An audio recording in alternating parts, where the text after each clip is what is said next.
Forest City, Iowa, 1951. Beneath the dim lights of an old egg-packing factory, workers murmur of a recent tragedy. Mary Fostarn, a woman once radiant with love, now stands with haunted eyes and a broken heart. Her husband, a man she adored, had been possessed by an evil entity, turning him into a monster at night.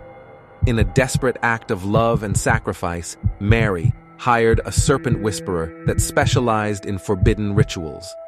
Mary extracted the malevolent spirit from her beloved. To ensure it would harm no one else, she trapped the entity inside an egg.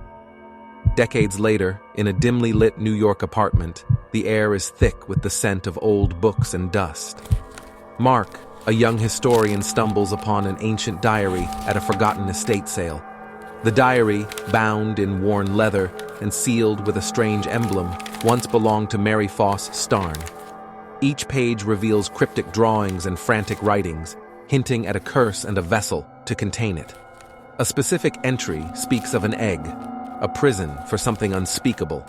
Driven by a mix of curiosity and an inexplicable compulsion, Mark follows the diary's clues.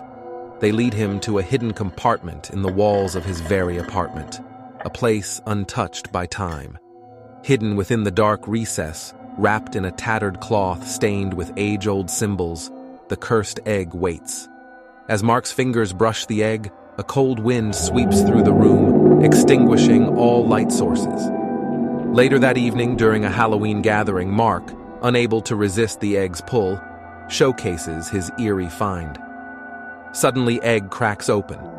The room darkens impossibly, and party-goers freeze, their eyes reflecting pure terror. Time warps around them. Mary's ghostly figure, eyes filled with regret and warning, appears to Mark, screaming, is filled with an ear-piercing scream, and the temperature drops drastically. Spirits of various forms start to emerge, causing panic among the party-goers. The atmosphere is thick with fear, and the very walls seems to become transparent. Mary's familiar form emerges, attempting to confront the malevolent spirit. However, the entity, having grown immensely powerful during its confinement, releases a surge of dark energy, vaporizing Mary in an instant. Her final scream echoes, a testament to her sacrifice. As the spirits swirl, Mark begins to falter, his strength waning.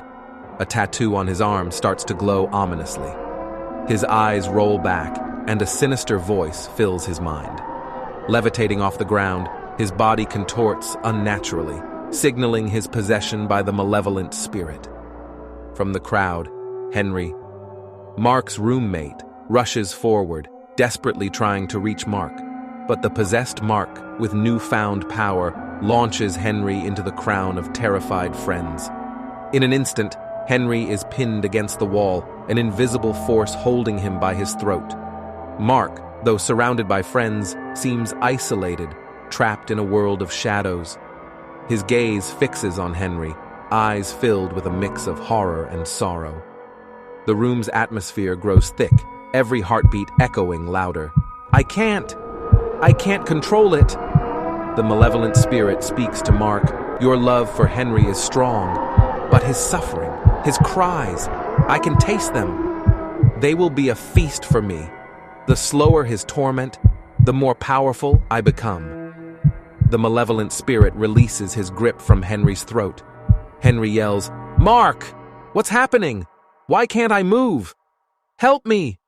As Henry's agonized cries pierce the silence, the malevolence inside Mark thrives, feasting on the raw pain and mounting terror. The unending torment now amplifying the spirit's power with each passing second of Henry's suffering. The fate of Mark, Henry, and the malevolent entity hangs in the balance. But here's the twist.